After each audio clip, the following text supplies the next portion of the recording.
So, let's start with an introduction to Pokemon challenges. So, Pokemon, it's a fun game series, right? We've all played it, I'm assuming. If you haven't played Pokemon before, I might have to wonder why are you here for challenges, although you'll probably be surprised, but I'll assume that we're all familiar with Pokemon. But are we familiar with challenges? There's something that you can do to make your gameplay experience more fun. So that's what this panel is about. It's here to tell you about a lot of different types of Pokemon challenges. Not all of them, there's so many. People come up with new ones all the time, but a lot of the big ones out there. So you might have heard of some of these. They might be things that, you've seen, oh, it's so-and-so's Nuzlocke or so-and-so's Monotype or whatever. Maybe you have friends that do them. Maybe, you've heard about it. It's like, I kind of want to try it, but I don't know, it seems a little rough. Well, hopefully this will give you an idea of what to expect from these challenges, their rules, and how to go about doing them.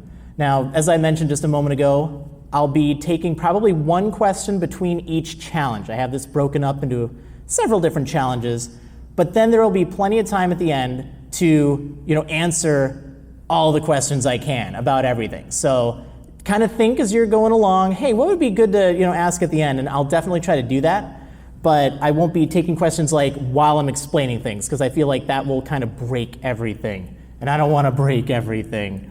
Okay, so an introduction to Pokédex Completion. How many of you remember "Gotta catch 'em all," right? The original slogan? Yeah.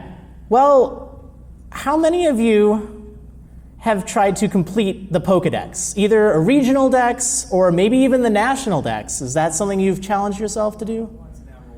I see a few. I see a few, maybe a little bit here and there.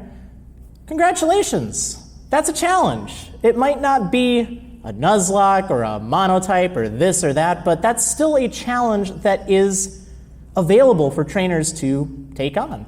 You don't really get anything. Honestly, you get a diploma for the most part. I guess newer games you get the shiny charm, and that's kind of exciting, but if you were trying to complete it back in red, blue, and yellow, you get a virtual diploma. But the nice thing about it is the rewarding feeling of, hey, I did this. I completed this. That's what makes challenges fun.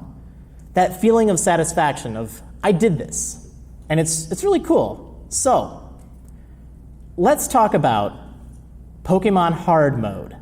You might be wondering, what is that? So, this is something that I vaguely remember back in the early days, like red, blue, yellow, on online message boards of this Pokemon Hard Mode. The premise was, whenever one of your Pokemon fainted, it didn't just faint. It was dead. Oh man, what? You had to release it permanently, because obviously, Pokemon, they don't die. The makers of the games, they don't really try to, have that be a thing. They faint, you heal them at a Pokemon Center, But for the more hardcore trainers, they kind of like that idea of if something faints, it's gone. So that's where Pokemon Hard Mode kind of came about. Now, obviously, you wouldn't just play your game that you've already beaten and then try to do that. You do it on a fresh new game. It's something that's, from start to finish. It's not like on your one that you're trying to complete the Pokédex for. That would kind of defeat the point, because with these challenges, you do them start to finish, usually on a second copy of the game, or maybe the other version of it, or something along those lines. But the question is, why would anyone want to do that? Why would you want to have your Pokemon die and release them? You put all this work into training them up, why would you want to release them? Like, why would you as a player want to do that? Whoops. The challenge, of course. The challenge. So, there are a few caveats to this. If you make a mistake, or if the enemy gets a crit, or you just weren't expecting something, well, that's it. There goes your Pokemon. Oops. That's a problem. But the thing is, you can just go back, catch another Pokemon, train it up, whatever the case, it just takes time. it wasn't really possible to just lose, because you could always just go back and get a new team. I mean, you could wipe, which is losing all of your Pokemon in one battle, having either a whiteout or blackout or whatever. I think it's changed between the games, but you know that feeling when you get carried back to the Pokemon Center. Some people treated that as a loss, but realistically, you could just go catch more Pokemon. I will mention, even though this is a challenge that's here, this isn't really played nowadays. This is just kind of the history of Pokemon challenges, because there is a new challenge that has really revolutionized challenges, and that's Nuzlockes. Now, how many of you have heard of the term Nuzlocke? Raise your hand. There we go. Now, I see a lot of people raising your hands that when I asked earlier, if you've done like a challenge, you weren't. So you've heard of it. But now my second question is, have you done a Nuzlocke challenge? There's a lot less hands up in the air. That's perfect, because you're at the right panel. But my question now is, do you know how the Nuzlocke challenge started?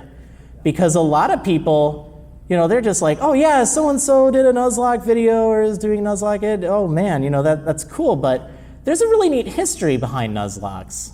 So, how Nuzlockes started? It actually started with a comic that someone did on an image board. They called it Pokémon Hard Mode. Now, I know that was the challenge I just said, but this actually kind of predates the Nuzlocke challenge itself. So, the creator wanted to play through Ruby, Pokemon Ruby, and he wanted to use that hard mode kind of rule set. And he also wanted to do a comic for it. But the thing is, he added one more rule, just one rule that really changed so much. And this is it verbatim. Have to catch the first Pokemon in each area and nothing else. Here's a preview of the comic. I definitely recommend checking it out, Nuzlocke.com. Fantastic art. I will mention it gets much better over time. Like, he has absolutely gone so far with his artwork. He's done many different comics now for different Nuzlocke challenges, and it's really cool. But, this is how it started. He didn't really think it would take off. And the C dot that you see, that's kind of based on John Locke from Lost. There was a lot of inspiration from that. So it eventually evolves into a Nuzleaf, and that's kind of where the term Nuzlocke actually started. So that's pretty great. Definitely check it out. But now let's talk about this. The rule that was added, you can only catch the first encounter. Does that make the challenge harder? Much harder. That's what really revolutionized challenges of the Pokemon Hard Mode. Because in the original Hard Mode, you could just go and catch more Pokemon. I mean, if something died, you just catch another of it. But if you can only catch the first Pokemon in a route or area, you don't have control over what you get. You might get something that's bad.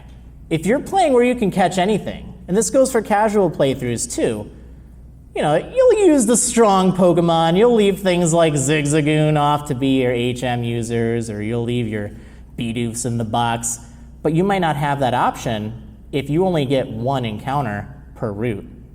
And the other thing is, when a Pokemon dies, you don't just get another one, that's it. Death has steep consequences with the Nuzlocke rule added. Now, in these challenges, Pokemon have personality. That's something that was definitely apparent if you've read the comics. I have to say, the creator of the Nuzlocke comics did absolutely fantastic for, giving a lot of personality, like Mr. Humpy here, as you can see.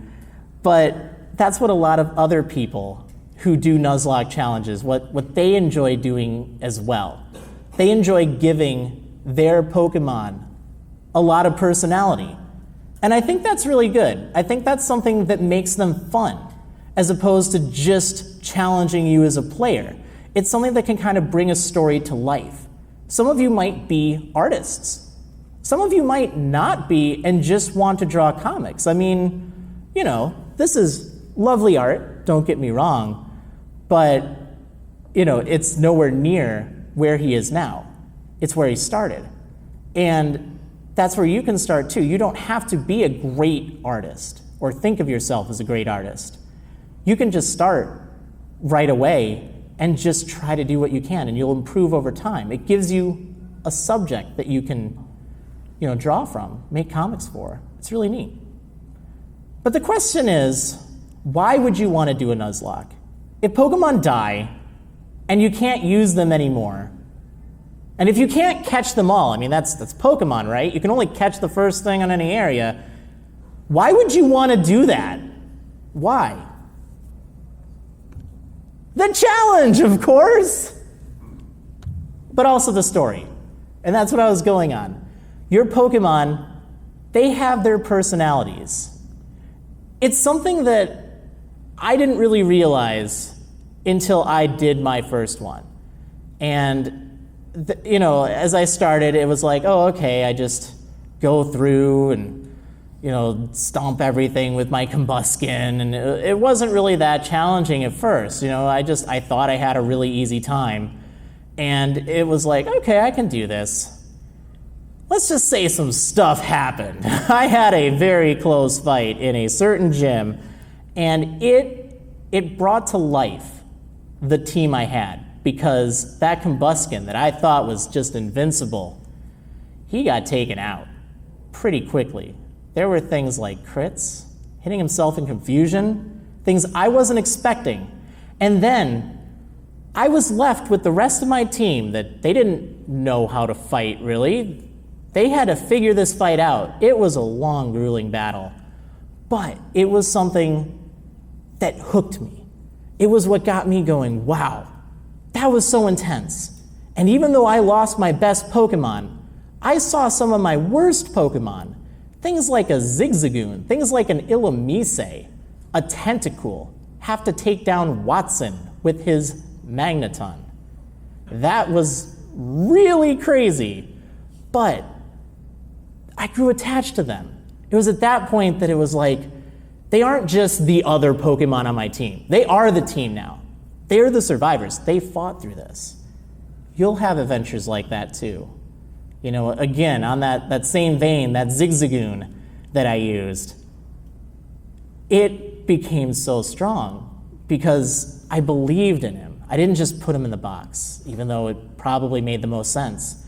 And I gave him a chance to fight against Winona and her Altaria. And that thing, for anyone who's played Nuzlockes, they'll tell you, that can be a pretty tough fight.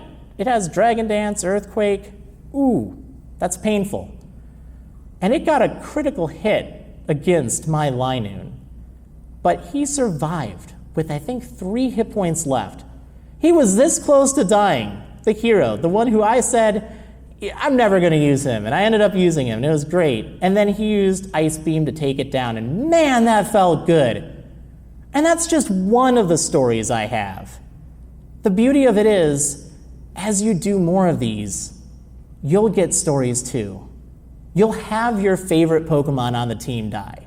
I've had that happen so many times. Like, that is a given. That's something you need to prepare yourself for if you do any kind of Nuzlocke challenge, because that hurts. You grow attached to your Pokemon. But it's also what keeps you going. It's also what motivates you, because you want to make sure that they don't die. You want to do everything in your power to do things right. But if it happens, you want to learn from your mistakes. You don't want it to be in vain. You want to keep going for them. And that's what you'll do. This is not a challenge for everyone, though. That's totally fine. And just so it's clear, there will be plenty of non-Nuzlocke challenges discussed here as well. I do have a few if, you know, it's like, oh, I don't know if I want to do that. That seems pretty rough. They can be really tough. And wiping feels terrible when you lose your entire team, as wiping is called, or even, like I said, just losing one of your favorites. It can just feel like, oh, it hurts so much. Now, let's kind of talk about the rules themselves. Like, I mentioned them, but we have more or less the modern Nuzlocke rules, because the original comic, It was great. It was absolutely wonderful, but it was also unclear about a lot of things. So as a general rule now, as kind of mentioned with Pokemon Hard Mode, fainted Pokemon, they're considered dead. You know, for the story, for just your gameplay, you have to release them, but it's totally fine if you want to perma-box them. So, you know, make like an RIP box in your PC and put them in there. And then you can always go back and look at them, or name it Graveyard or something. I mean, that's fine too. You don't have to absolutely release them. You don't have to feel like, oh, well, you're not really Nuzlocking. Most people are fine with that. The main important thing is just that you can't use them anymore. Now, it did say only catch the first Pokemon, or catch only the first Pokemon on, you know, a route, an area. Generally nowadays, that is interpreted as only catching the first Pokemon on a route or area. Not like you have to catch this or you lose the challenge. Because if you read the original line, it was kind of unclear. It made it sound like you have to catch it. Like you don't have a choice to say, nah, I don't really want that. It's fine. So it's optional. And generally, it also includes areas as well, because it did say route, I believe, originally. So typically, you go by what it says caught at on the Pokemon information screen. That's usually a good way to tell where that encounter is from. Writing it down is also very helpful too. If you know you're playing and you're keeping track of what you get, that can really help save you from accidentally getting another one in an area. Which, if that happens, by the way, that's fine. Don't stress over it. Just try to make things right as soon as you're able to. Now, just to kind of clarify on that point, I have a lot of people going, wait, so, you know, Pokemon Tower Floor 1 or Floor 2, and then Floor 3, I mean, they're kind of separate areas, right? Generally, no. I mean, for like sea encounters and land encounters or water encounters, you know, while surfing or fishing, I mean, usually if it's on a route, that's going to be that area. So you wouldn't count it as a separate area. Now, it's not technically a rule, but it's kind of that unofficial third rule for Nuzlockes, where it's strongly encouraged that you give every Pokemon on your team, and every Pokemon that you catch, give it a nickname. That's what the original creator of the Nuzlocke comics did, and it made it really great. And it's kind of a tradition that a lot of people follow. So I know not all of you like to give nicknames to your Pokemon. There's some that they don't like that for some reason. I didn't used to like that, but I've grown to like that even before I started doing Nuzlockes. But that's really helpful for keeping that attachment there, for really getting connected to your team. If they're just Bulbasaur and Pikachu, it's like, oh no, I'm Pikachu. But if it's like, oh no, Waffles, and I may have named my Pokemon Waffles.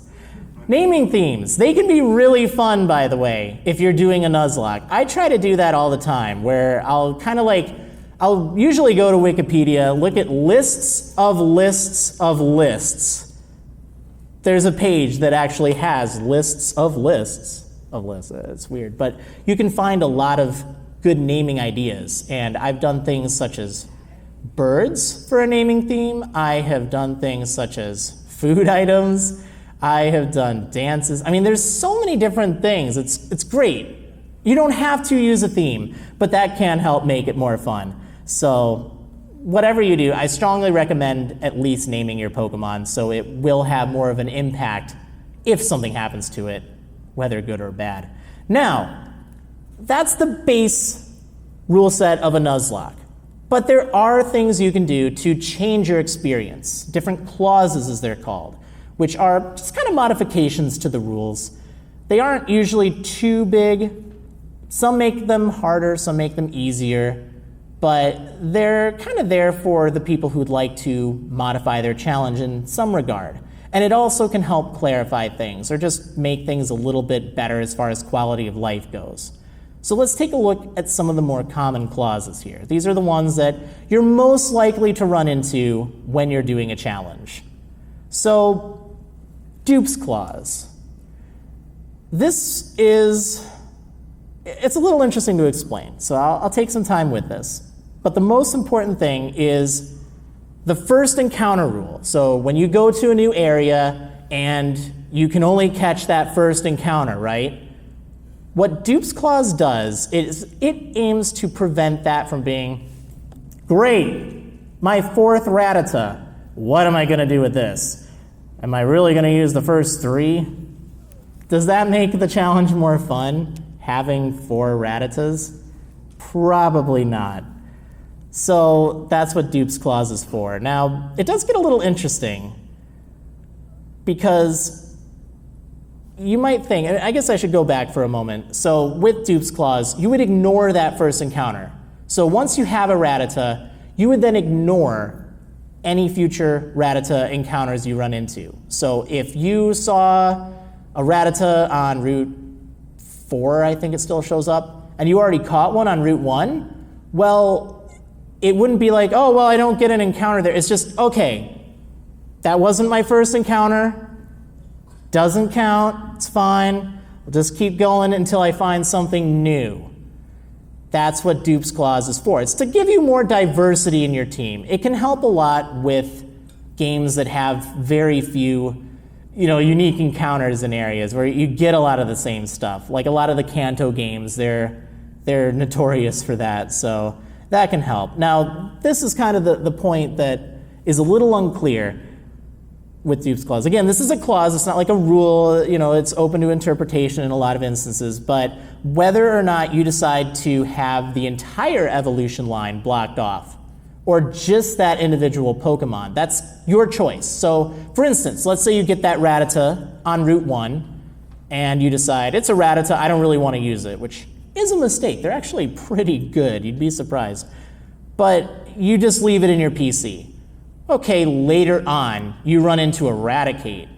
Well, oftentimes for Dupe's Clause, you'll go by, like if you see the Pokeball symbol up in the top when you're encountering a wild Pokemon indicating, hey, I already have that on my Pokedex.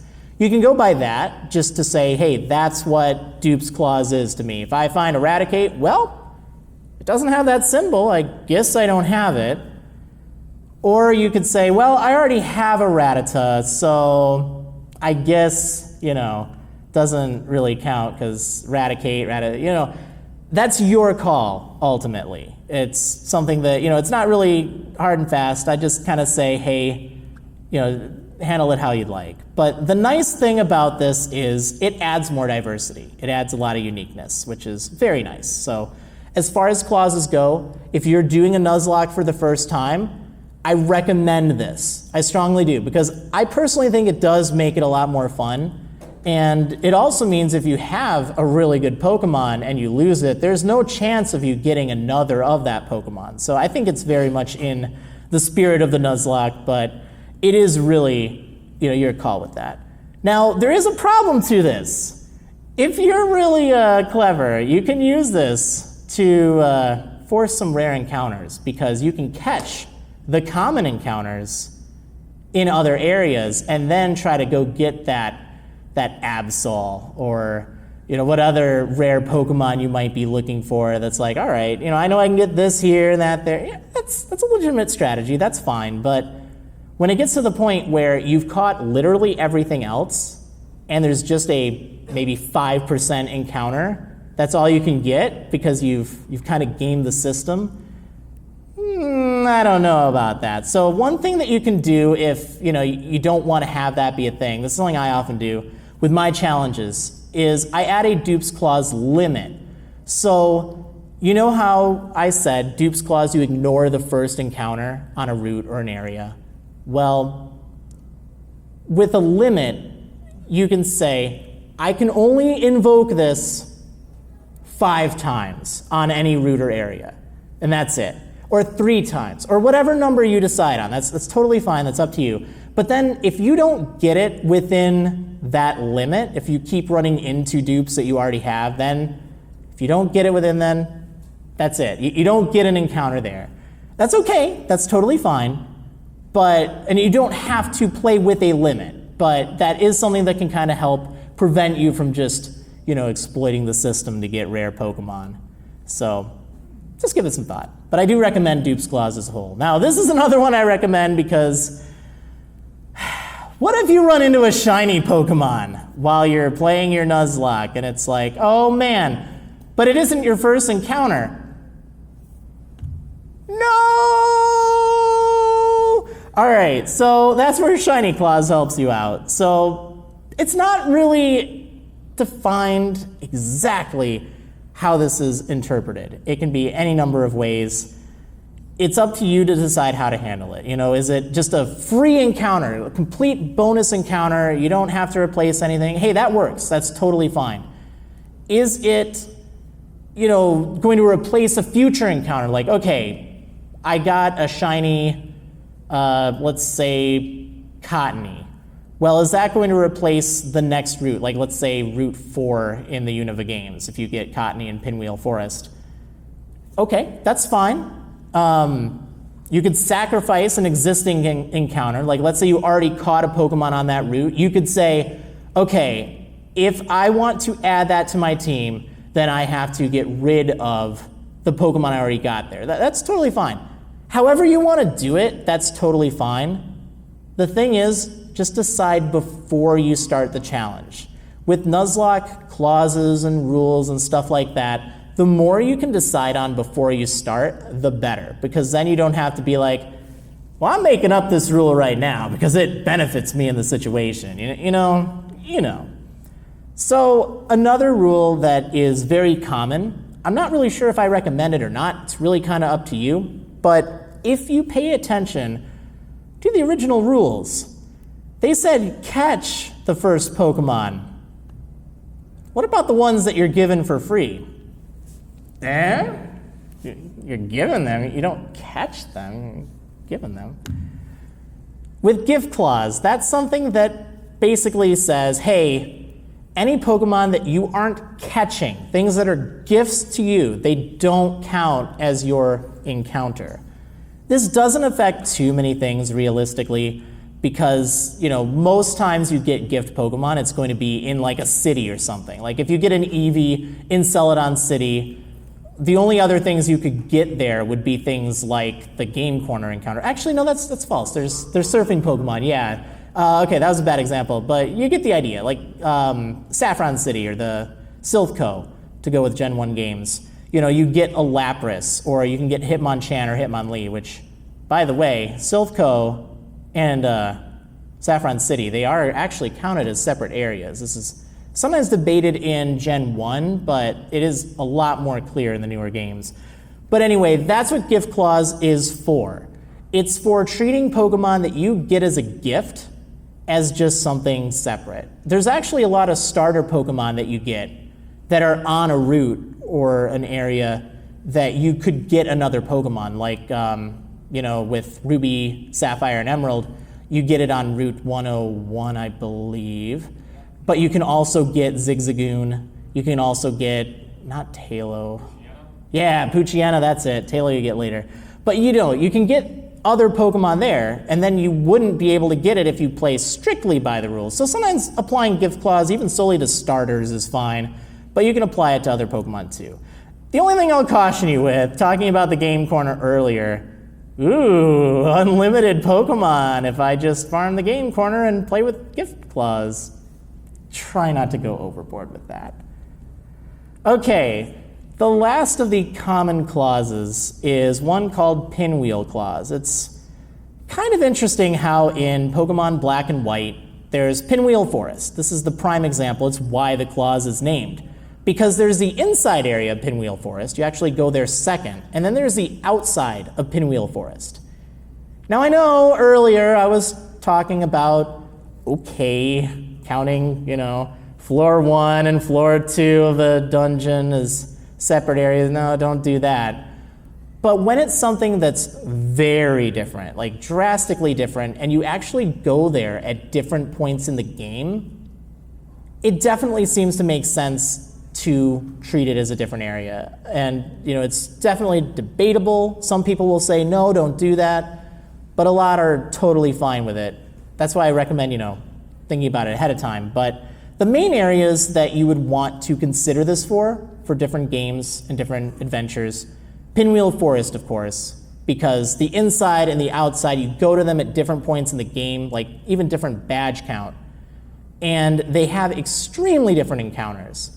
So locking yourself out of an encounter like, let's see, well, Cottony, I mean, you could get it later on, but there's a lot of good stuff in the forest, but then there's things like Sock or Throw or Timber, fighting types that could really help you in the gym, the second gym, Lenora's gym. So, you know, having to pick, I don't know. That's why the clause was invented. But it also applies very well to any of the Alola games, because Route 1 in those games is like this huge area on the first island, and it's even broken up into sub-areas, but if you go by the caught at information text on the Pokemon info tab, it all says Route 1. So if you just kind of clarify that, you know, it applies to different sections. Like you can get a Pokemon on the northern part of Route 1, then you can go get one by the beach, and then the Pokemon Trainer School. Those are the 3 areas you can get. And you can also apply gift clause so your starter Pokemon won't count towards that. There are a few other areas, I'm sure. Those are the ones that really pop out at me the most. If you are familiar with the game you're playing, you know that there's, you know, kind of an area that you're like, yeah, I feel like this is different enough, then, you know, consider Pinwheel Clause. That's fine. That's what it's there for. Okay, let's talk about easier Nuzlocke clauses, because what I told you, that was mostly just, you know, more common ones, more quality of life. So, BS clause. You probably have an idea of what this is already. You kind of think about it in your mind. You have an idea? You're probably right. You're probably right. It's probably just what you're thinking. You invoke this, like, when you get 3 critical hits against you in a row, or something just absolutely awful happens to the point where it's like, no, there's no way this should have happened. Like, this is not right. You know, that's when you'd use it. But using it if something hits you with 1 crit, or 1 super effective attack, or every time something dies, no, not quite. Save it for those moments where it's like, yeah, that's I'm calling the BS on that one. But I would recommend decide ahead of time if you're allowing it. Don't be like, oh, I'm halfway through the game and now I want to add it, because that, again, it kind of takes away from the challenge if you can just throw a clause out there whenever you don't like something. Start with it, because then you're defining the rules ahead of time and you're playing within those rules. Now, this is one that I would kind of recommend for people that are really on the fence about Nuzlockes, the whole, you know, dying and then they're gone forever. And I know a lot of people, they like to play with this clause, and that's totally fine. And that's extra lives. So what they do, they basically give each Pokemon a fixed number of bonus lives. Like if they die, well, they lose that extra life. Or maybe even have it for your entire team. Like you have 3 instances where you can just say, they didn't really die. They're okay, but I'll try to be better next time. I would really only recommend those for newer Pokemon players. Like if you're more new to the series, you don't have all of the type matchups memorized and moves and stuff like that. You know, if you're more casual, but you want to try a Nuzlocke, if you want to do that, go for it. But, you know, I wouldn't recommend holding on to this clause for too long, because I do think it kind of takes away a little bit of that sense of urgency and loss. So feel free to try it. Know it's there for you. But maybe after your first, you know, Nuzlocke or 2, maybe consider being like, I don't need it. Now here's another one that makes things a little bit easier, kind of. Sometimes while training, you will have an oopsie. That's not lying. I have a story. So I was doing a challenge, a Nuzlocke challenge. Well, technically it's a Wedlock. We'll talk about that in a moment. But I was playing Pokemon Black, and I was training up my Patrat. Okay, it was pretty strong. You know, I was training on, I think it was actually the outside of Pinwheel Forest. So I'm fighting against these Audino. There's like a healer on the route, so it's a really good place to train. But the thing is, I'm fighting an Audino, I hit it, and it decides to use Double Slap. Crit. Crit. And I'm dead, just like that. It hit 5 times with Double Slap. I know, right? It says Double Slap. And it got 2 crits. Now, hold on. Let me go back to that BS clause here. No. With Training Clause, if you're just training, any deaths that happen while doing dedicated training sessions, they don't count. Just so you don't have to worry about that. You don't have to be like, okay, I'm not going to go to the more efficient training spots because there's harder Pokemon, because I could die if I'm not paying attention. I'll train against like Tentacool or something. With Training Clause, it's for those times where, you want to just make sure you can train and not have to worry about it. Now that means not progressing, okay? Like if you're just going on a route for the first time and you're fighting trainers, that's not Training Clause. It's just for the wild Pokemon. It's just for using the Versus Seeker. It's just for those dedicated training sessions. Don't use that to say anytime you're fighting trainers. It's just if you have to like go back to train. And you'll have to kind of decide what you feel is right with that. So let's go on to the harder challenges, the harder clauses. So level limit. This is one that I really like. A lot of these I go with because I think they make it pretty interesting.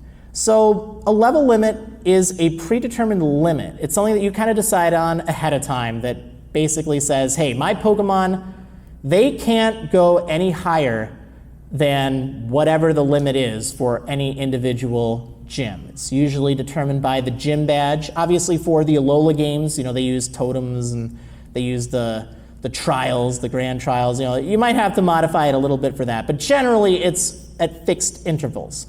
Now, what happens when you exceed that limit?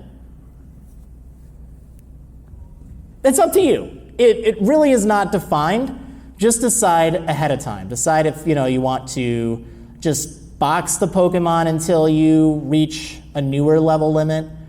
Maybe you have to release it. Maybe you'll be extreme. Just decide ahead of time so you don't have to kind of come up with it on the spot, because that is something important to think about. And it's open-ended, so you don't have to worry. Now, what does this look like? Just to give you an example here. So with Fire Red, we'll use that as an example. The first gym, the highest level Pokemon in that gym is level 14. Then for the second gym, the highest level is 21. So before taking on the first gym, your level limit would be 14. Now what I usually do when playing with a level limit is I use that level before challenging the gym leader. So if I leveled up to 15, but it was during the gym leader fight, that's okay, that's fine, because I entered the fight in the parameters. That's totally fine. So 14 before the first gym, 21 before the second, 24 before the third, 29 before the fourth gym. Wait a second. 43 twice, uh-oh. What do I do now? Because you can fight Gym 5 or Gym 6 in either order. That's totally fine. So in that case, you can kind of go with either. It's just after you've gotten both of those badges, the limit then increases again to 47.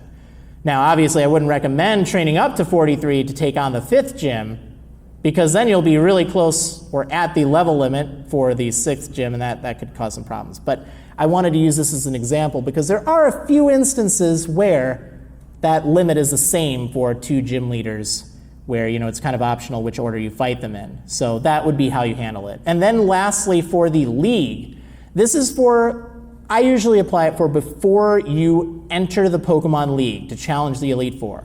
And I usually set it a little bit lower than the champion's highest level. Because once you've taken on the Elite Four, once you kind of go into the league, you can't leave, you can't deposit your Pokemon, you can't do anything like that. So what do you do about the level limit there if they level up during the Elite Four fights? Yeah, so that's why setting it a few levels lower, and then if they level up during it, it's totally fine. You don't have to worry about that. So next up, we have item limits.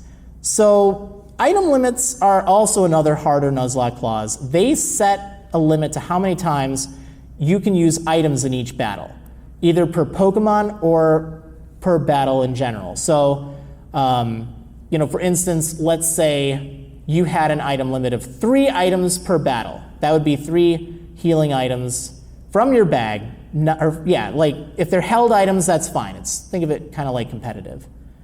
They aren't really counted, but you could only use 3 items from your bag on your whole team. Or if you play with 1 item per Pokemon, then you can only use 1 item on each of your Pokemon throughout any individual battle. You can also play with 0 if you want. That's extra spicy though, but it's pretty rough. But it is doable. It is doable, but it's definitely pretty challenging. I recommend deciding on that limit ahead of time though, just so you don't be like, oh, well, I don't know about this. It's a good idea to do. Okay, this one is pretty simple actually. It's just choosing to play on set instead of the default of either switch or shift, depending on which generation you're playing. So, after you've knocked out a trainer's Pokemon, you get that option, oh, would you like to switch out to another of yours? Yeah, let's get that counter out right away.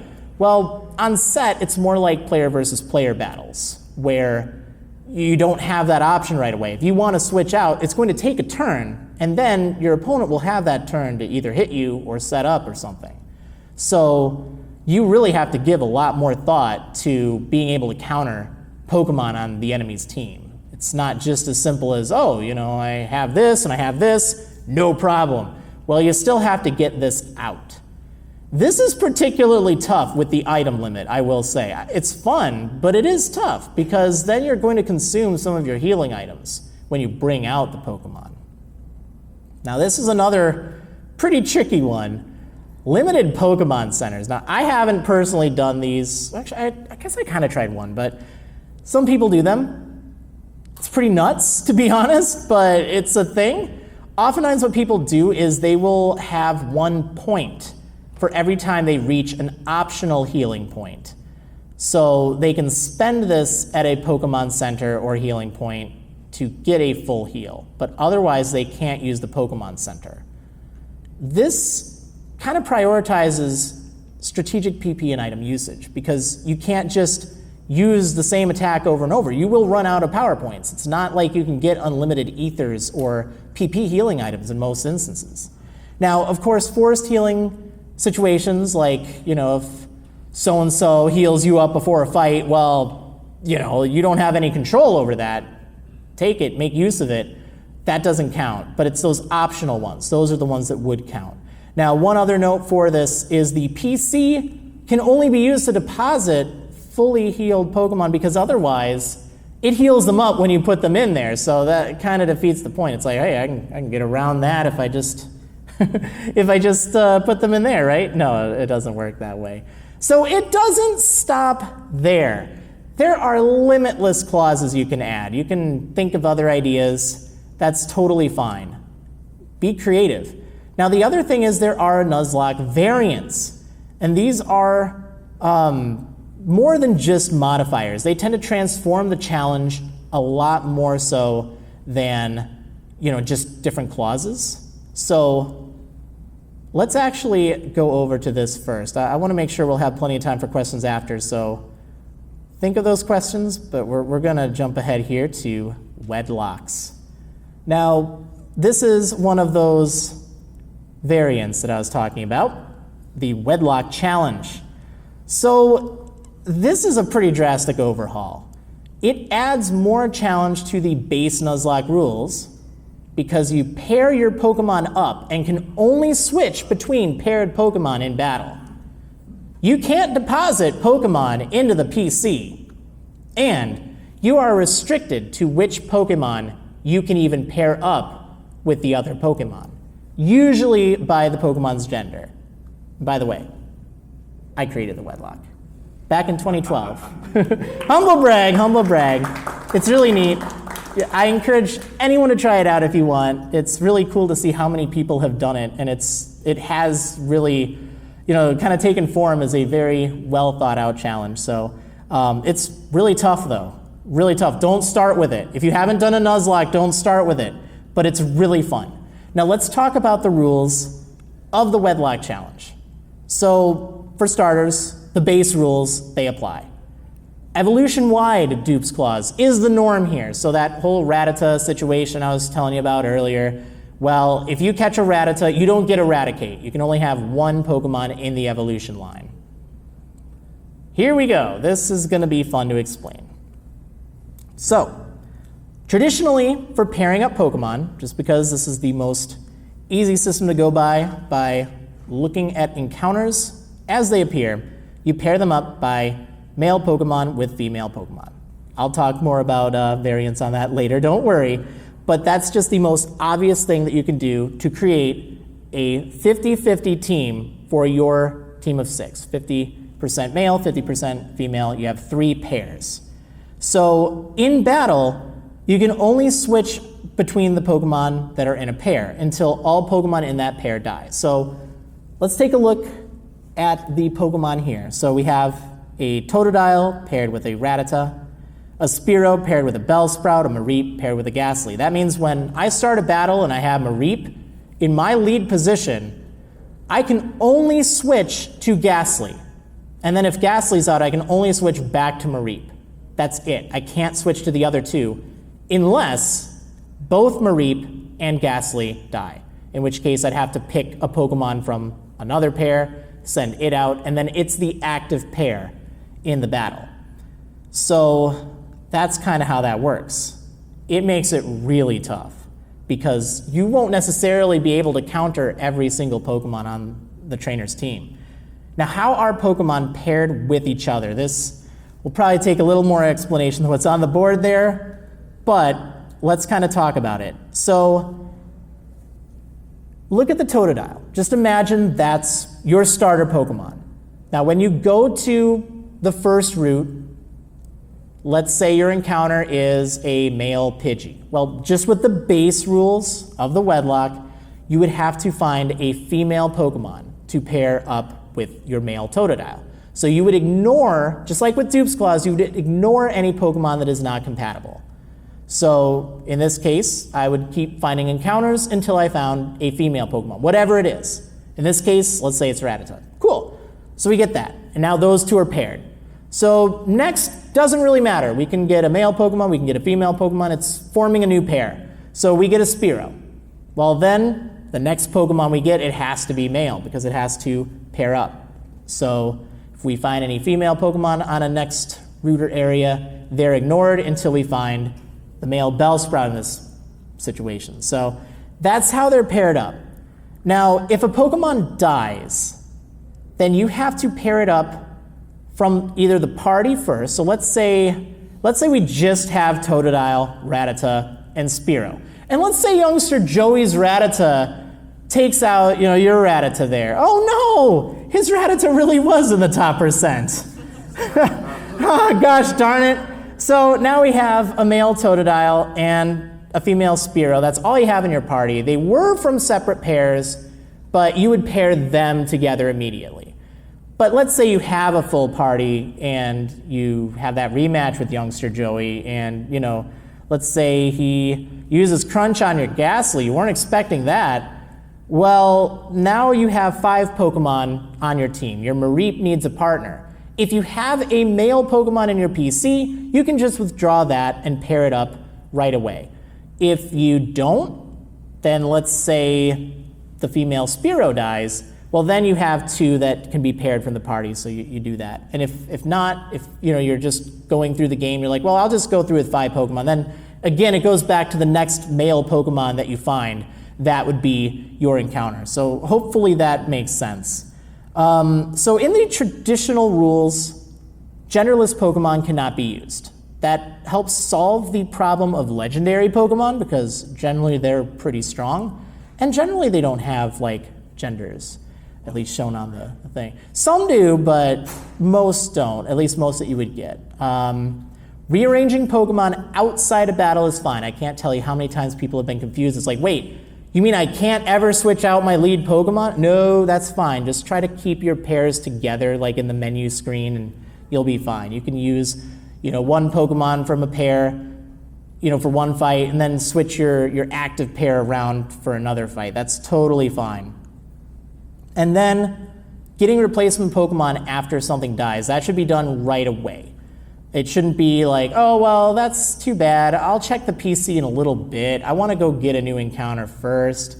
Try to do that right away, just if you're able to. But we kind of already talked about the order of, if something dies and putting a new Pokemon on the team. So another thing to talk about is a pair can actually consist of just one Pokemon if it doesn't have a partner. In the original rules, I refer to that as the lone wolf. It can be used. A lot of people think, oh, you can't use it. It doesn't have a partner. You can. It can't switch out. Very dangerous. Very dangerous. But it is something that you can do. So definitely keep that in mind. Another really important thing that a lot of people don't quite know is the Pokemon that you catch after you have a full team of 6, they're not paired. You can catch whichever gender of Pokemon. It's completely irrelevant. You just get them, they go into your PC. That doesn't count against the depositing to the PC rule. They are your bonus encounters. When something dies, they're your replacements. So you can then, let's say in that instance with the female Spearow, if it dies and if you have a female Pokemon in the PC, you have the choice of which one you choose. They're not paired with the other Pokemon in the PC. They're completely free for that. So let's talk about the PC. You can't deposit Pokemon in the PC. That's a pretty big yikes. That's a really tough rule. You don't think about it because, deposit, withdraw Pokemon, what's the big deal? But you're stuck with what you have in your party. And honestly, that's pretty brutal. You get things like Rattatas and Spearows. You have a lot of the early game encounters, and you'll have to carry them either a long way or have them die pretty early on. So it's rough. And this is something I should mention just because a lot of people don't think, it's like you can get a Pokemon, you can catch Pokemon after getting a full party. That's fine. That doesn't count as depositing Pokemon. They're sent to the PC. They're replacements. There are a few exceptions to this rule. Don't worry. Let's say you need to get a gift Pokemon, or pick up that Togepi egg, or get that Eevee. Oh, but I can't deposit Pokemon, but how am I going to do that? It's totally fine. You can break the rules just a little bit. I'm not going to yell at you. I know I invented it, but I invented it. I say that's fine. You don't have to worry about it, okay? You can deposit things that you have in your team quickly. Pick up gift Pokemon, trades, whatever you need to do. Just try to get it done. Go about your business as soon as possible. Now again, there's another point to this, and that's HM moves. Obviously, if you get stuck in a position where no Pokemon on your team can learn an HM move that you need to progress through the game, that shouldn't mean that you lose the challenge. That's pretty unfair. So in that instance, it's totally fine to temporarily deposit a Pokemon or a pair and get a Pokemon from your PC that can learn the move. And if still you don't have any Pokemon that can learn it, it's totally fine. And this goes for Nuzlockes too. It's totally fine if you just temporarily go catch one. Don't use it. Don't give it like a nickname for your theme or anything. It's there just to help you get through what you need. That's totally fine. But obviously for the Wedlock, that would be perfectly fine if you do that. Now here's another thing. You can release Pokemon from your party if you want. They're gone forever, or permabox them if you'd rather. I wouldn't consider them dead, but I would consider them pretty heartbroken. But you might need that if you have no answer for whatever's up next. Like, that might happen. So it's an option. Hopefully you'll never be put in a position where you need it. Now, why would you want to do a Wedlock? Not being able to deposit Pokemon into the PC? Only switching between two Pokemon in battle? What? Why would you want to do this? Challenge. The challenge, of course! Makes you a better player. And also the story. Like I was telling you with Nuzlockes, Wedlocks have fantastic story. I've gotten so much art, like fan art from my Pokemon Heart Gold Wedlocke, and it's so heartwarming. People, they grow attached to the characters, and I think it's even more interesting when, you know, they're paired up. I think people just like that. I've seen so many just really adorable pieces of art. Now, we have to talk about, you know, the obvious here. What about gay Pokemon? I know the Wedlocke's like, oh, only pair male and female. Whoa, why are you doing that, Marriland? In 2019 or 2012 when it was made? I just want to mention, absolutely, that is more about just the challenge element than any other like political statement or anything like that. Because if you can pair anything together, like anything at all, that actually removes a big chunk of the challenge element. That's part of the thing. Like, for example here, if you only pair up male Pokemon with other male Pokemon, which is totally fine, or other female Pokemon, or female Pokemon with other female Pokemon, the problem that you run into with that is you could wind up in a situation where your entire team is then either male or female, and then any that you catch that are of the opposite gender, they might not even be used. It's just a different balance. So having it 50-50 like that, that's just the cleanest way to cut a team of 6 into 3 pairs with still having a lot of different pairing options. You could just as easily flip a coin every time you run into a new Pokemon and just give it a different marking, you know, after you've caught it, using the marking feature like with the circles or whatever, and completely replace gender with that. That's totally fine to do. Just by default, you don't need any coins, you don't need any like programs or any phone apps or anything like that. You just look at the screen. That's why I went with gender. You could use like odd and even levels or whatever. As long as you're just mindful of what makes the Wedlocke challenging when it comes to like pairing up Pokemon, that's the most important thing. So the short answer, go for it. There's always a way. The long answer, it's complicated, but there's always a way. Feel free to play however you want. That's totally fine. But just understand, just with the default rules, it's about balancing. So when you look to modify it, just be mindful of the challenge and the balance, and you'll be fine. All right, what I'm gonna do, we're going to do questions after. I just wanna make sure I can get through all of these. So think of those questions. We'll have time, but I just wanna make sure we're not gonna run too low on them, and I'll keep this going. We got through the long ones, don't worry. So we're gonna kind of touch more on Nuzlocke variants, and then there's a few non-Nuzlocke challenges after this, but let's talk about the Wonderlocke. This is another really fun one. So Wonderlocks are basically Nuzlockes, okay? They're just the same, except there's one major difference, and that's that you use Wonder Trade to determine your team. Now, Wonder Trade is available on X, Y, Omega Ruby, Alpha Sapphire, Sun, Moon, Ultra Sun, and Ultra Moon, Gen 6 through 7, all the 3DS games. So how it works, whenever you catch or obtain a new encounter for a route or an area, you Wonder Trade that right away. And whatever you get over Wonder Trade, that is then counted as your encounter for that route. You could optionally, if you wanted, add dupes clause or level limits to that. So, you know, let's say you get that level 70 Dragonite or whatever over Wonder Trade. Nice! Now I'm just gonna sweep through the game and not have a challenge.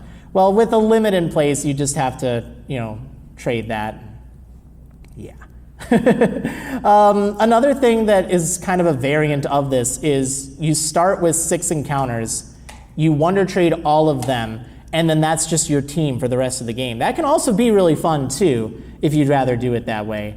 What's nice about Wonderlocks, you get all sorts of stuff in a Wonderlocke. All sorts of things, because you have breeders looking for shinies or competitive battlers trying to get good IVs on their Pokemon. You can also get a lot of trash too, like, you know, you get Bidoofs, you get Zubats, although don't underestimate these things, but you'll get a lot of stuff that's kind of like, I don't know. Now, another thing that's, you know, one of those rules is nicknames. Well, traded Pokemon, you can't give them nicknames, but you can still nickname them just yourself. You can give them their own personal nicknames. That's totally fine, even if you can't physically change the name of it. Totally fine. If you want, you can also make this like a Wonder Wedlock or pretty much Wonder whatever lock if there's another type of challenge you like that also fits with it. In fact, that applies to a lot of challenges as well. You can swap them out or combine them if you are really crazy.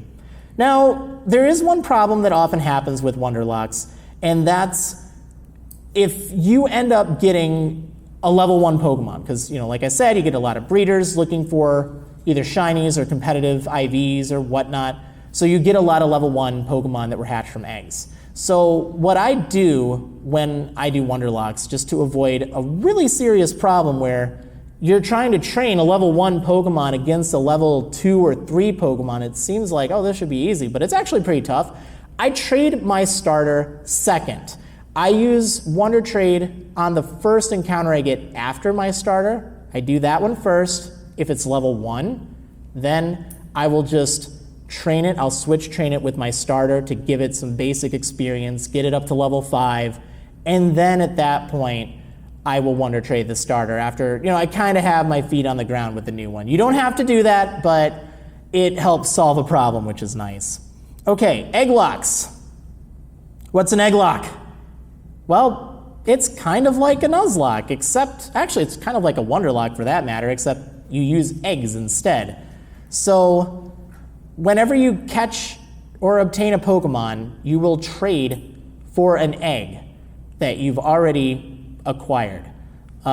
These require some preparation, like having friends or a community prepare eggs for you, but it's a surprise. You don't know what's in the egg until you hatch it. That's part of what makes it fun, and similar to Wonder Trades. But the problem is you have to obtain a lot of these. So what I'd recommend doing is preparing in advance, having a second game that can trade with the other games. So usually this will be in Gen 6 or 7 for online trades because that makes it easier. However you want to do it, that's fine. If you aren't using an actual DS or 3DS, there are of course other ways to obtain eggs without having to trade, but that's not what I'm elaborating into. But anyway, whatever the case, you just want to make sure you have probably about 30 to 50 eggs, just so you have plenty of encounters, plenty of options. Try to get friends to hook you up with eggs, maybe play with them together, be like, hey, yeah, I'm doing one too, that's cool. Now, eggs, they hatch at level 1 as of Gen 4. And training up a lot of level 1 Pokemon, that can take some time. So one thing that Egglocks in particular tend to be just fine with is if you want to use like rare candies, that's fine. However you get them, not my business, but as long as you aren't using it just to hit the max level, but if it's like, hey, something died, I only have all these level 1 Pokemon, I have to train it up to level 43. You don't want to have to do that every time something dies, so even though I don't really see the point of cheating in a Nuzlocke, it's like, wait, this is a self-imposed challenge, why are you cheating that, It's like, in this case, I'm definitely in agreement that I don't think it's so much cheating. As long as you're leveling them up to, maybe not the level limit if you're playing with that, but a reasonable level, then you should be fine. It's your call though, but why on earth would you want to do an Egglocke? You spent all this time gathering eggs, hatching them, and then just having them die and releasing them. Oh yeah, with the hatching thing, if you're not playing on official hardware or whatnot, or if you have some modifications, if you insta-hatch, that's fine. None of my business. It's totally your call. But again, it's less about the actual process of hatching the eggs and training the Pokemon. It's more about the randomness. But why would you want to do that? Why would you want to do an Egglocke? Anyone? The challenge, of course. It can be particularly fun if you do it with friends. Maybe like set a weekend, prepare for it ahead of time, try to get a bunch of eggs, trade them, have a good time. Now, an introduction to Sleeplocks. Let's talk about something pretty crazy. So a Sleeplocke is a Nuzlocke, but there's one extra condition where you lose the challenge. If you, the player, not your Pokemon, but you, the player, fall asleep, yikes. Yeah, you pretty much have to do that in one sitting. That is pretty crazy. Now, I should mention, that doesn't mean you have to dedicate literally your entire waking day or however many days or whatever to playing it. You can take a break, you can stretch, get dinner, take a shower, whatever really. That's totally fine. You don't have to just sit there. It's a little different if you're streaming though, I may know. But one thing that's not fine is pushing yourself to the extreme. I cannot understate this enough.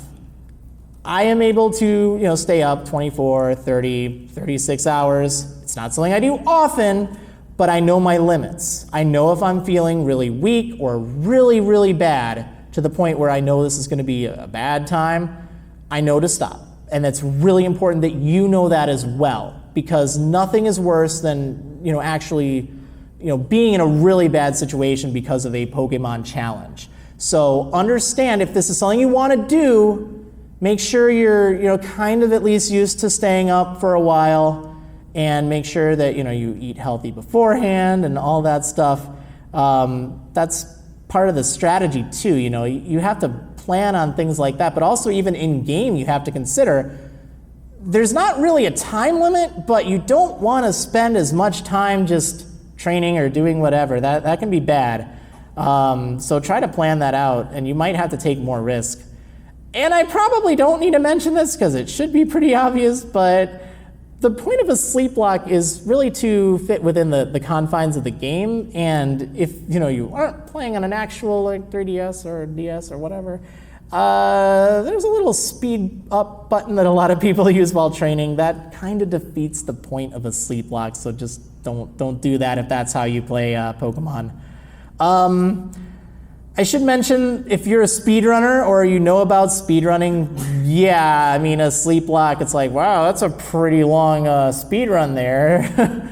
But you don't really need a speedrun Nuzlockes. That almost takes away some of the fun from it. Don't worry too much about that. Like, if you find a cool trick, great, go for it, that's fine, but don't treat it like a speedrun. Staying hydrated, really important.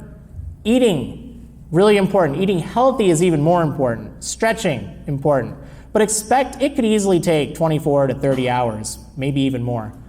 Easier games to do this on: Fire Red, Leaf Green, Omega Ruby, Alpha Sapphire, Red, Blue, Yellow. They tend to be a little shorter.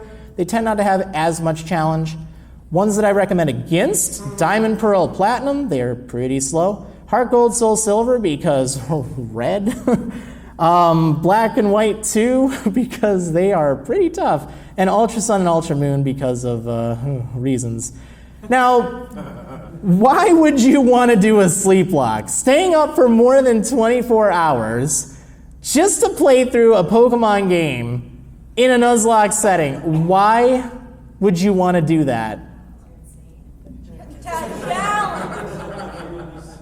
I have no idea. Y'all are crazy. Maybe. And also, don't ask how many I've done. I might have some experience here. Oh, man. All right. We're done with Nuzlockes for right now because there are other challenges that are also really fun. Monotypes. This is something I've gotten into recently, and it's actually pretty enjoyable. And the nice thing about it is, if your Pokemon faint, they're not dead. You can try again, and it's fun.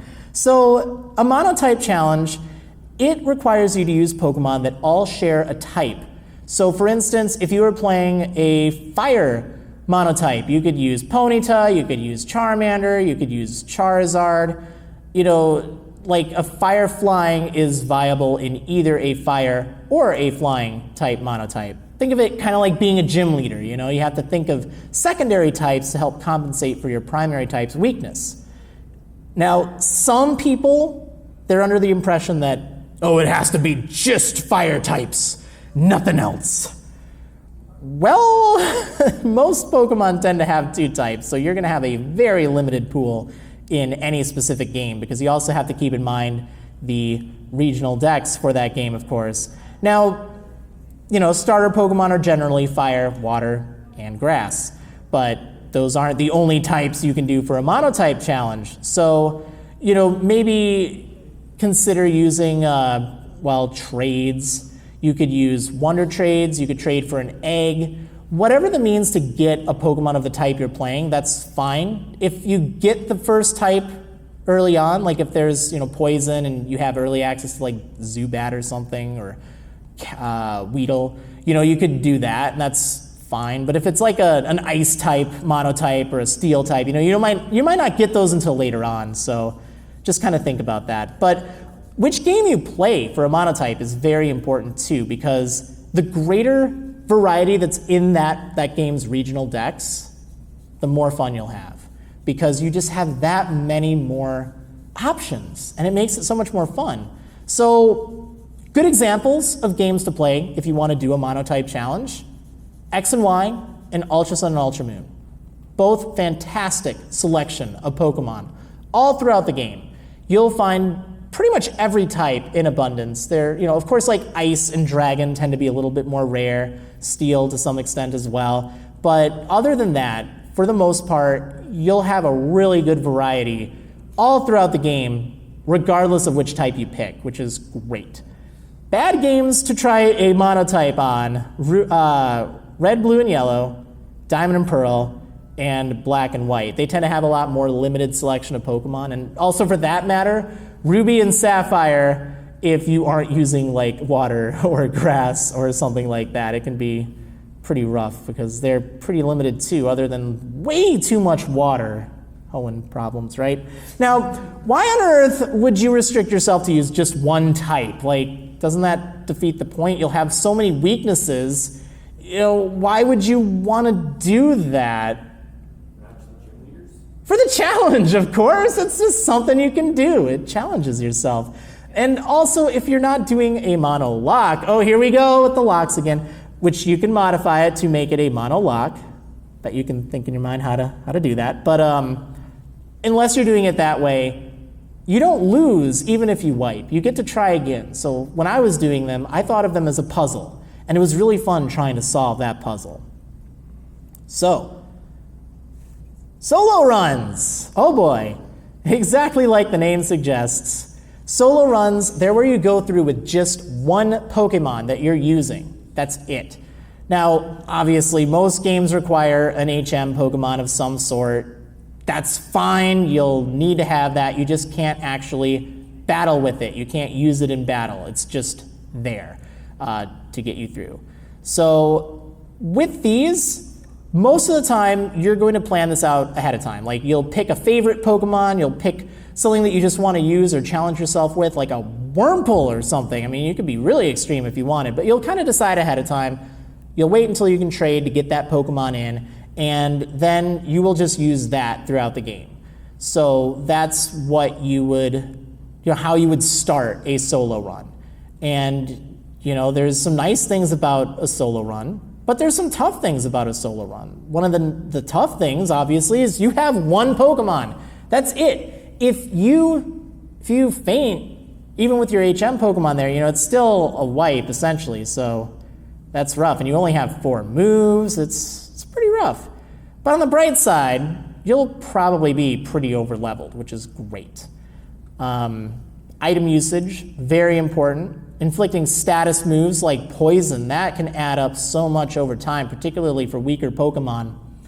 And, some people, they may even choose not to evolve their Pokemon. Just go through with the base evolution. That's not like set in stone, just for the record. Like if you're playing through with a Dratini, that doesn't necessarily mean you have to keep it as a Dratini. Some people may choose to, but it's not like, oh, you have to do it with just that. Like evolution, as far as I know, is usually on by default. So why would you want to do a solo run? Like playing through the whole game with just one Pokemon, doesn't that kind of defeat the gotta catch them all? Why would you want to do that? Well, yeah, for a speedrun I can see that, but for the challenge, of course, it's fun when you're using your favorite Pokemon and you get to just take it through the game and just, have a good time with it. Or maybe even find a Pokemon you've never used before and just learn all about it. That can be a lot of fun. All right, Shiny Badge Quest. Oh boy. The Shiny Badge Quest. It is crazy. It involves catching a lot of shiny Pokemon. You need to catch one shiny Pokemon before earning each gym badge, and then one more before taking on the Elite Four. That's basically it. Yeah, that's basically it. Yeah. Oh, wow, okay. Easy, right? Beyond that, like the rules, you can add whatever rules you want. It's, kind of open to interpretation. Like, for instance, a lot of people like to begin their journey with soft resetting for a shiny starter. Do you want to count that as your first badge encounter or shiny, or do you want to do that and then another one? Like, however you want to do it. So the odds, for the record, the newer games, the odds of running into a shiny, at least for the base chances, are 1 in 4,096. There are a few methods you can do to improve those odds, but those are the base odds. And for older games, such as Black and White and all the games before that, it's a 1 in 8,192 chance. And there's even less methods that make it easy. So, why would you want to do a shiny badge quest? A 1 in 4,000 chance, and you have to do that 9 times? Why on earth would you ever want to subject yourself to that? Really like Route 1. But a challenge Anyone? is story. All right, and thanks for watching, everyone. No, just kidding. Although we're almost done, don't worry.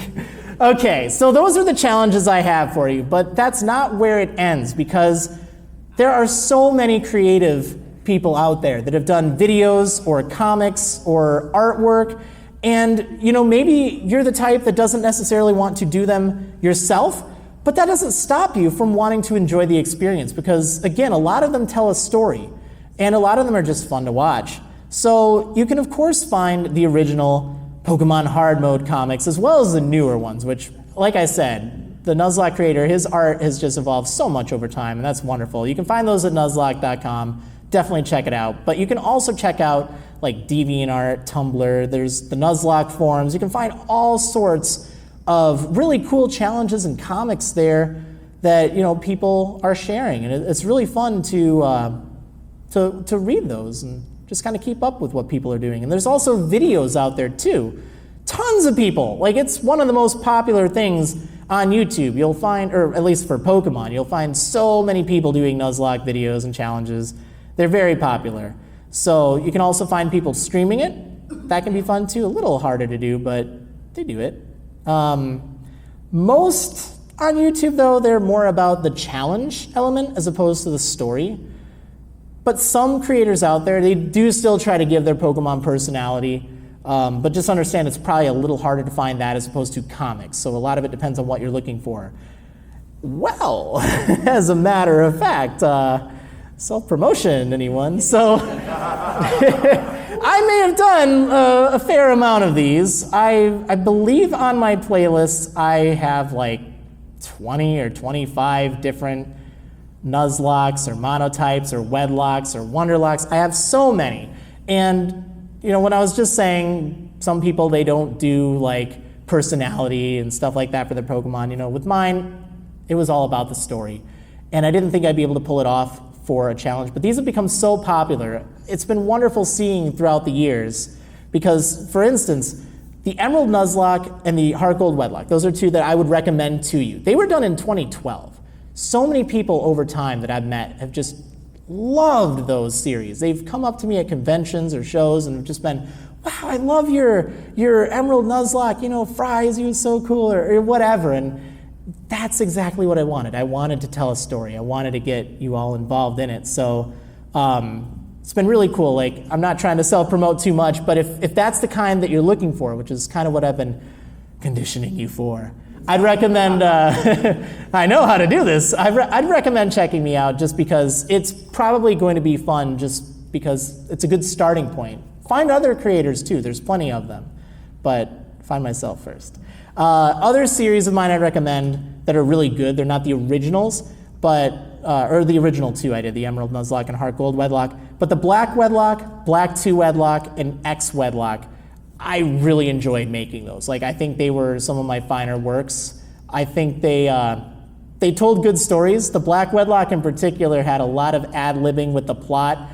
Getsis was running for president against Berg. Charon was a murderer with his Snivy, and he wanted to rule the world. It was fun. I enjoyed it. Like, things like that. But it also had some amazing moments. So that's it. Thank you so much for the introduction to Pokemon challenges. Now we have exactly 10 minutes, well, probably a little less, but for questions. So who has some questions? Let's get these going. Yes, with the green, the Rayquaza? Yeah, I was just wondering, because I know this isn't a real official challenge. Yeah. Require hacking, but what do you think about randomizers? Randomizers. That is a wonderful question, and that would have been great to include. Randomizers are another great way to, well, if you're not playing on official hardware, but they are a really good way to just completely randomize what you run into. So basically how these work, it's a program that you use to apply a randomized patch to a totally legit dump of your game that you made yourself. And it basically randomizes all of the encounters. So you could find a Palkia on Route 1 at level 2. Sweet! And it will randomize all the trainers in the game as well. There's a lot of different parameters you can set for the program. You'll probably have to do some searching. I'm not going to help you out with that, but that is another way to breathe some life into Pokemon games you're familiar with. It's just something you can't really easily do on official hardware, though. All right, another question. Anyone? Yes? What's a good generation if you're doing a Nuzlocke for the first time? What's a good starter? A good generation for doing a Nuzlocke for the first time? Honestly, Gen 6 has a lot of good quality of life features. They're not too tough.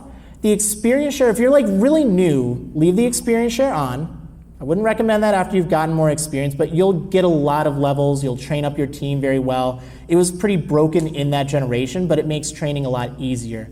Omega Ruby and Alpha Sapphire, as well as Fire Red and Leaf Green. Those are both good starting points as far as like really easy games to Nuzlocke that aren't like, they don't have anything super strong.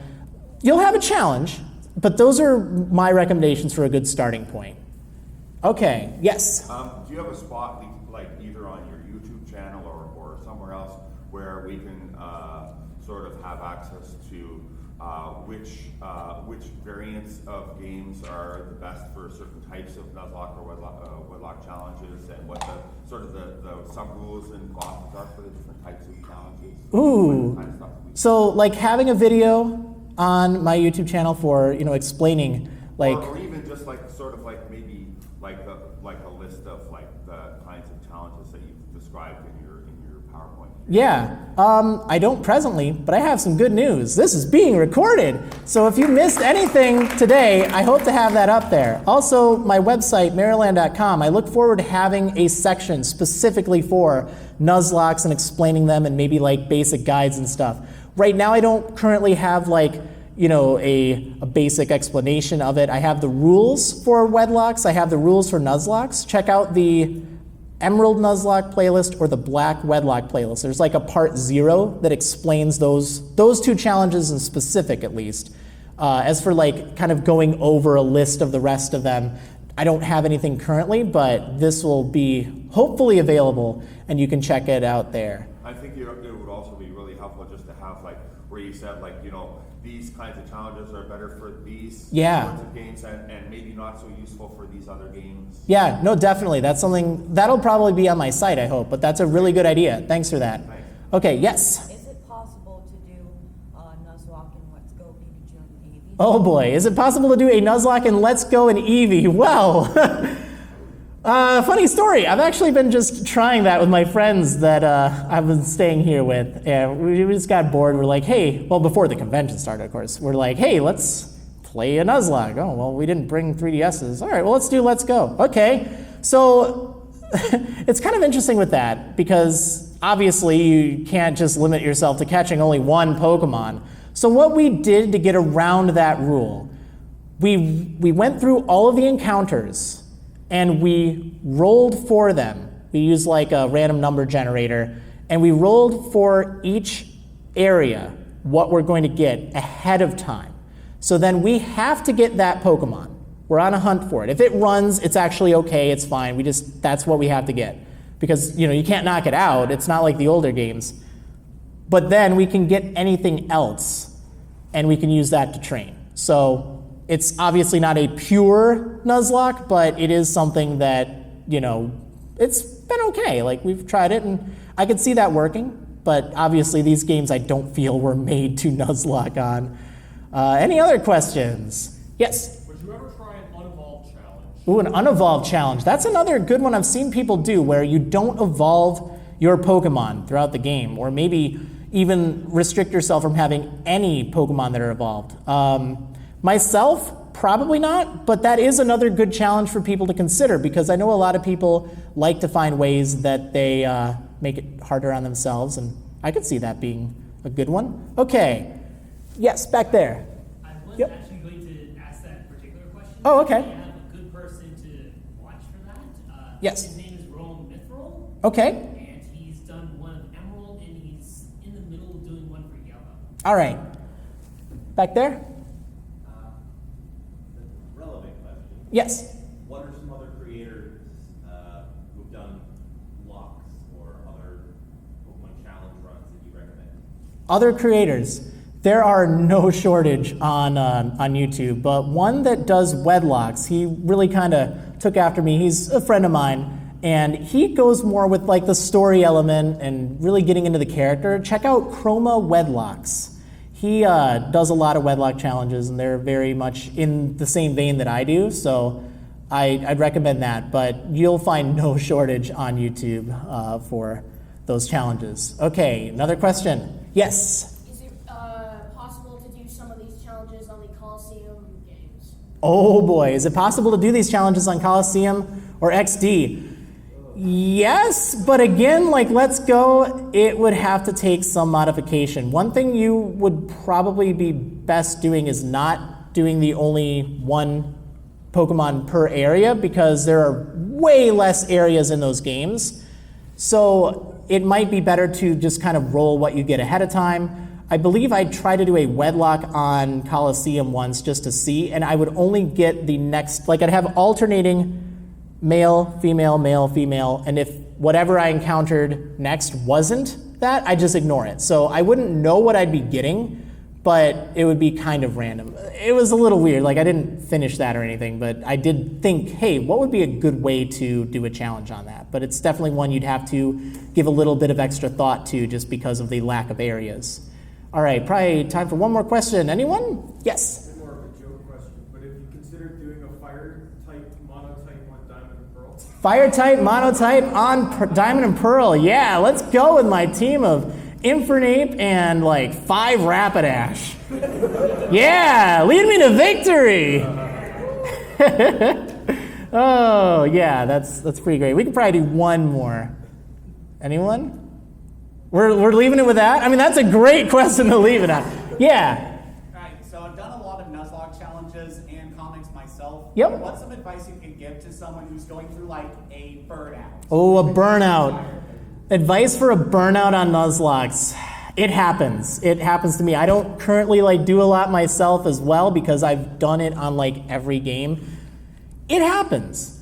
But what's important is just give it some time. That's fine. If you need to take a little break from doing it, if that's like one of your main forms of entertainment, that's totally fine if you want to just do that. Get some more creativity flowing again.